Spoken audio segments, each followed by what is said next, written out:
ples ako každý iný. Kultivovaná a predsa temperamentná zábava. Folklórne fašiangové zvyky sme už tu dnes mali.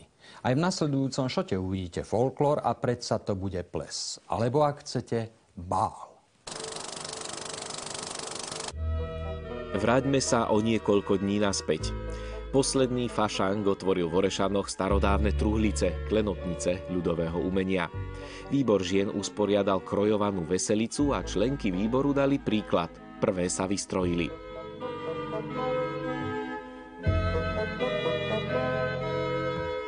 Na zdravie. A potom to začalo. Pri kapele ožili írečité orešanské tance, svojské a bujaré. Družstevníci si ich uchovali a naučia tieto tance a zvyky aj mládežnícke súbory. Krojovaný bál v Orešanoch sa zásluhou výboru žien vydaril a tešil sa v mimoriadnej pozornosti celej obce. Stane sa iste tradičným bálom a bude tým veselší, čím lepšie budú družstevníci gazdovať.